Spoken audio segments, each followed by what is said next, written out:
Hello guys, നാടൻ രുചികളിലേക്ക് ഏവർക്കും സ്വാഗതം. നമ്മൾ ഇന്നുണ്ടാക്കാൻ പോകുന്നത് പത്തിരിയാണ്. പഴയ കാലം മുതൽ ഇപ്പോഴും നമ്മുടെ വീടുകളിൽ ഉണ്ടാക്കുന്ന ഒരു വിഭവമാണ് പത്തിരി. അതെങ്ങനെ എളുപ്പം ഉണ്ടാക്കാമെന്ന് നമുക്ക് നോക്കാം.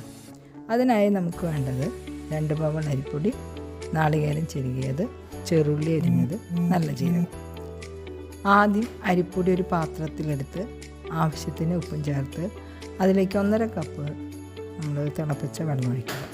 അതിനുശേഷം ടീസ്പൂൺ ഉപയോഗിച്ച് ഒന്ന് മിക്സ് ചെയ്ത് കൊടുക്കുക. പിന്നെ നമ്മൾ എടുത്തു വച്ചിരിക്കുന്ന നാളികേരം, ചെറുള്ളി, നല്ല ജീരകം ഇവ മൂന്നും ചേർത്ത് നന്നായി കുഴച്ചെടുക്കുക.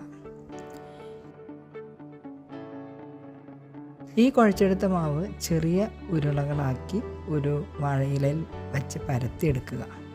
കറക്റ്റ് റൗണ്ട് ഷേപ്പ് കിട്ടുന്നതിന് നമ്മൾ വീഡിയോയിൽ കാണുന്നത് പോലെ ഒരു പാത്രം വെച്ച് കട്ട് ചെയ്തെടുക്കാവുന്നതേ ഉള്ളൂ. ഇനി പാൻ ചൂടാക്കി അതിലേക്ക് 1 സ്പൂൺ വെളിച്ചെണ്ണ ഒഴിച്ച് നന്നായി വെളിച്ചെണ്ണ ഒന്ന് പരത്തി കൊടുക്കുക. വെളിച്ചെണ്ണ ചൂടായാൽ പത്തിരി ഇട്ട് 2 സൈഡും നന്നായി മൊരിയിച്ചെടുക്കുക.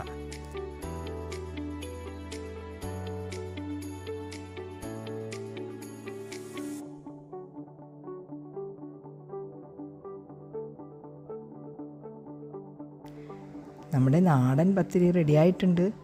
എല്ലാവരും ഇത് ട്രൈ ചെയ്ത് നോക്കണം. ഇന്നത്തെ വീഡിയോ എല്ലാവർക്കും ഇഷ്ടപ്പെട്ടു എന്ന് കരുതുന്നു. ഇതുപോലുള്ള നാടൻ രുചിക്കൂട്ടിനായി ചാനൽ സബ്സ്ക്രൈബ് ചെയ്യാത്തവർ please subscribe, share and support. Thank you.